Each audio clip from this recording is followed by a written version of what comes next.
Say you want the best handling premium SUV money can buy. Well, you might end up with these two on your shortlist. It's the Alfa Romeo Stelvio Quadrifoglio and the Porsche Macan GTS. Which, though, is better? Well, join me, Matt Pryor, and my colleague Ilyova Prayat as we discover what is the best driver's SUV on sale. So, in the Stelvio, what do you think? I quite like it. You have that problem with a lot of SUVs, like you always think how good the saloon is because the Giulia is absolutely brilliant. Yeah. But for what it is, it does have a lot of that Giulia magic. There's the damping really deals with UK roads well. There's appliancy there. Like, this is firm, obviously, for a big car, but it's not rock hard, especially if you put in the nice soft damper mode. What are we in now? Are we in the soft one now? We are in dynamic, but you can soften off the dampers in dynamic. So we are in dynamic with angry engine and angry gearbox, but in soft dampers. Okay. It's not bad, is it? This is one of these funny UK roads where you've got a load of stuff going on this side, but not necessarily on that side.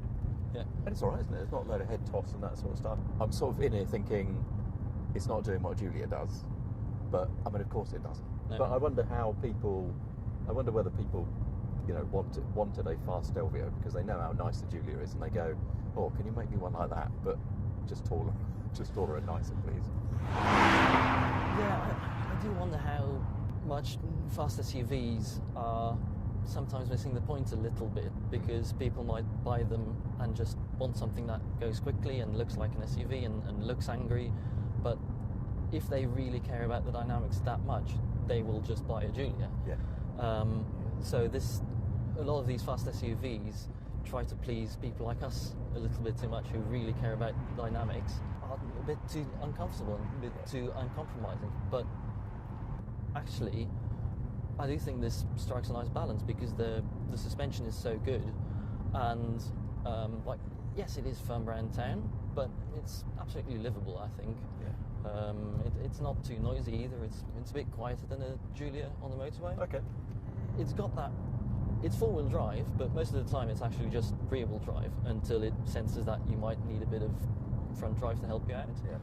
And so it's really got that rear-driven feel, even at not too crazy speeds. That's cool. Engine and gearbox are they the same as the Giulia? Are they the same spec and stage? Yes, other than having four-wheel drive, they are exactly the same. So 500 and a bit horsepower.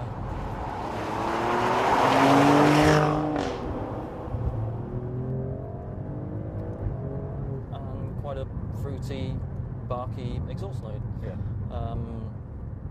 Yeah. So it's massively faster than anything you might reasonably need. Yeah. But I do like that thrust. It really suits the car. It makes it feel special. Like all these modern performance turbo engines, it's not a beautiful noise, but again, it suits the car. It sounds angry, it sounds willing, you like to rev it out.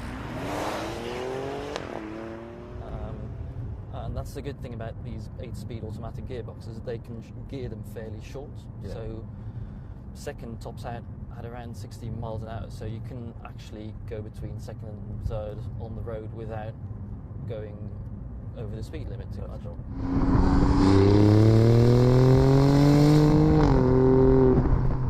Yeah, these gearbox response tends to be as good as as good as you want. Do you know what I mean? I know technically a double clutch thing would be faster and everything else, but I don't think it would be noticeably faster. I'm sure if you're a Ferrari engineer and you've got the best stopwatch in the world, you can tell. But I absolutely don't miss a dual clutch. It's the same in the M3.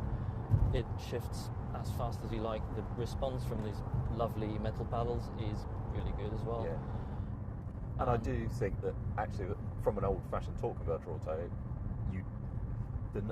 there is a discernible difference in smoothness. They are smoother than a dual clutch, but you don't miss the speed so much. I think that's the funny thing about this.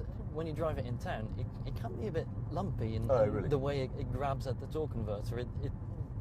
It seems to be calibrated to mimic a dual clutch. And inside, what do we reckon? So it feels quite Giulia-ish, doesn't it, in terms of architecture and everything, which is not surprising, obviously. But well, you tell me, but I like the fact that there are a few actual real buttons. Yeah, they've done a lot of work at making it feel more expensive with the slight facelift. It's still not there. If you get out of this and into a Porsche or a BMW, it's a world of difference. I don't mind too much because, like you say, there are so many buttons and it feels quite together and it feels quite analog. And stuff like the infotainment, some of it feels a bit like a cheap knockoff of iDrive, but it's actually quite logical. And you've got the rotary controller, works quite quickly. You've got CarPlay, everything you need. So you can criticize it for certain fittings which feel a bit cheap, and it doesn't feel as high tech as some. But I suspect this will age a lot better in 10 years. Yeah, that's interesting. It's also quite. I mean, I quite like the design of it, even if you sort of, as you say, you can pick holes at some of the material choices and stuff. And although this controller is a bit more basic than some of the latest ones, I just sort of think, well, how much am I going to need? Do you know what I mean? How much do I want when I'm driving? If this has got nav and CarPlay and some sounds and stuff like that, I don't want much more than that. I'll take a mildly outdated but system that actually still works really well over one that is touchscreen only, and you have to find buttons in the dark that aren't buttons, and you have to wait an hour for anything to respond. So I will absolutely take this. Well, on the note of getting out of this and getting into the Porsche, we will just do that now. We'll park this up, get in the Macan, I'll jump into the driver's seat and we'll go for a drive and see what we think. Good idea. So, welcome to the inside of the Macan. Very nice in this too. What do you think of it? Well, it is nice, isn't it? It's got that Porsche thing where you can sit the seat nice and low, and the steering wheel adjusts massively, and it's round, which I quite like. The Alpha is almost round, so yeah, I'll give it a pass. Yeah, it's not bad. I mean, you drive some cars and you just think, it's just so square. I like it. It's a bit more austere, isn't it, inside, I think, than the Stelvio. It's not quite as dramatically designed or anything. No, it goes for the stereotype of one being a bit more flamboyant and one being quite Teutonic and very well built, but yeah, I mean, materially it's pretty good. It's a bit scratchy and hard as you go lower, and ergonomically its driving position's great, but then there's some slightly weird things in that. So they've got this one of the old school gear levers that moves, just takes up quite a lot of room. It used to be. Did it used to have a leather gate or something like that? It did, and last year with the last update, they removed it and made it plastic and changed this whole center console to have touchy haptic buttons rather than real buttons, which is weird. It's fine, but I think it could be better. I would still like a proper. There's a little dial on the dash which controls part of the touchscreen, but it'd be much easier if it was a proper fat dial that you could sort of sit and use properly, like an iDrive controller or like the Alpha one. And some of these haptic things you do have to sort of look a fair distance away from the road to touch them, which was slightly annoying. And then the thing I can't work out, you used to just whack the gear lever to the left to get into manual mode, and now I've got a little button on the steering wheel to put it in manual mode. I don't know why that's better. Engine maybe sounds a bit less dramatic than the Alphas. Yeah, you have got a sports exhaust button. Oh yeah, go on, let's click that for me because it's a long way out of the way. Right. It sounds more smoother, more cultured. Yeah, and probably a bit less dramatic still, doesn't it? It's all right. It's clinical, isn't it? That's the thing. But it's it's very quick and it's very capable and it's got a lot of oomph all the way through the rev range. Revs to nearly 7, but it gets going early and keeps going.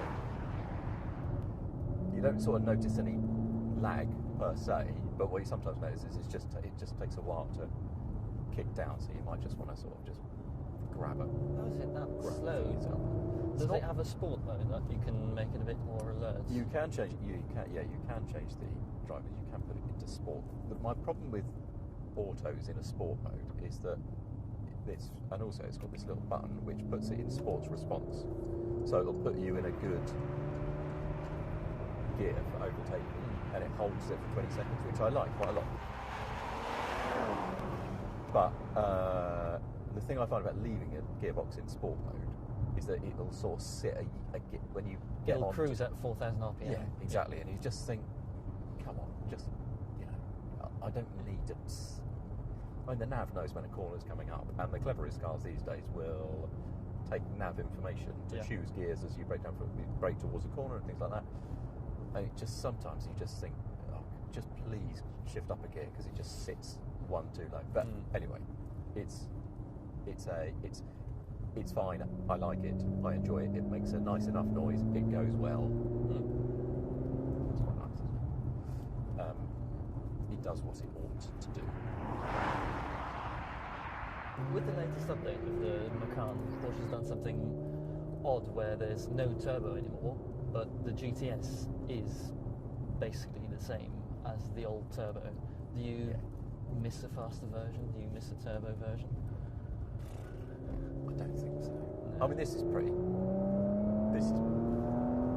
I mean, how fast do you want to go? How fast do you want to go? No, I don't want to go. I don't want to go any faster than this. I don't think. Is it sharp enough in the corners to be a GTS? Oh, that's interesting. I think it probably is, and I think we're in the. It's not quite the same territory as Stelvio v Giulia, is it? Because there isn't a Porsche equivalent saloon of this. So I'm never driving this thinking, oh, I wish I was in the lower one. It feels sharp enough. It doesn't feel as. I'm not sure it feels as sharp as the most focused versions of the Cayenne. That Turbo GT or whatever they called it in the Cayenne is just off the scale focused. This is some way knocked back from that, which is fine. Steering's really precise. Ride is, I think, pretty good. I think it's pretty good. I think it's supple enough. It's a bit softer than the Giulia or Stelvio. The Stelvio, yeah, I think it is. I think it's a little bit softer, but I don't think body control suffers too much as a result. There's a nice amount of lean, and the steering takes up a little bit of weight. I'm not sure there's any proper road feel in cars like this necessarily, but what I don't think it has is the same. As you were saying, that Stelvio feels sort of rear-driven most of the time. It has that really nice rear-driven dynamic balance. This doesn't. You have to try really hard to make it do anything more than just grip and go.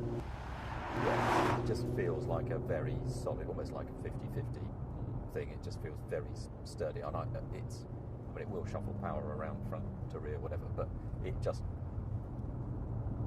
as you turn at sort of 5-6 tenths, the Stelvio takes on that very nice, oh yes, I'm a rear-driven sports saloon, but raised. This just, it doesn't quite have that front-rear balance thing going on. It just grips the way it goes, which is fine. It's very functional. It's very efficient. It's a bit like the interior. It's very functional, very efficient. Not unrewarding. I like it, but I think if you were a true dynamism enthusiast, you'd probably want a lower vehicle than this in the first place. I think it's good. I like it a lot. They're broadly similar, spaciousness-wise, aren't they? Pretty much. We've each had a sit in the back behind each other. Yeah. There's not a lot in it. So this is 65,000 basic, and the Stelvio is 78,000. Yeah. Residual values and blah blah blah may mean that finance deals, lease deals, whatever may vary. But let's say they're in the ballpark. You are looking for one or the other. Which is it going to be?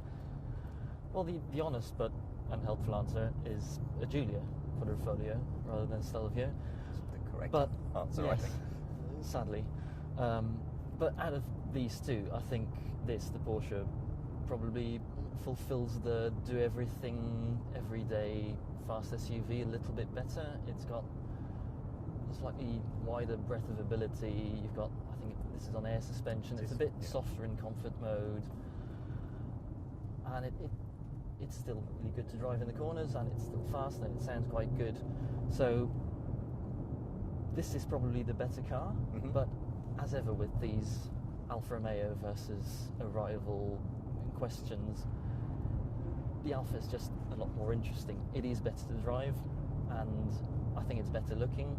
It's starting to look a bit old. They've kept it going very well with some subtle facelifts, but the Stelvio is just a more special car. So I'd probably have to have that in the end, but the Porsche is so easy to recommend. What about you?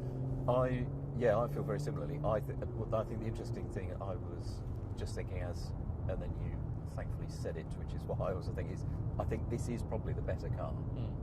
This is, if you want to know what the best of the better of these two cars is, I think it's the Porsche. But I would also have the Stelvio because I think I would just enjoy driving around in it more and getting out of it and looking at it and getting in it and hearing it and driving. And there'd be the odd. It's close enough the rest of the time that there would be the odd corner where I enjoy it quite a lot more. Yeah. And I think that would be enough for me to go. Yeah, I'm glad I've made that decision. If you do enjoy those driving dynamics, the compromise you get in everyday comfort and sort of interior quality, I think is slight enough that you could easily live with the Stelvio. Yeah. It's still relatively quiet on the motorway. The ride is a bit firm, but it's absolutely livable. So, yeah, the Stelvio. Yeah. So there you go. There is the pure objective autocar verdict, which is the Porsche is the absolute better car, and you should not buy it for that reason. But they're both really good, aren't they? That's the short of it. They're both really good. Buy the one you want. I think as driving enthusiasts, we'd probably both go for the Stelvio, but this is nice to drive. Anyway, so thank you for joining us for this twin test. We have more. We're here pretty much every week on the YouTube. We're at autocar.co.uk all the time, in digital subscription every week, and in the print magazine every Wednesday since 1895. So thank you for joining us both. If you like this, if you subscribe, click the bell icon, you'll never miss one. Appreciate you joining us more than you know, and see you next time.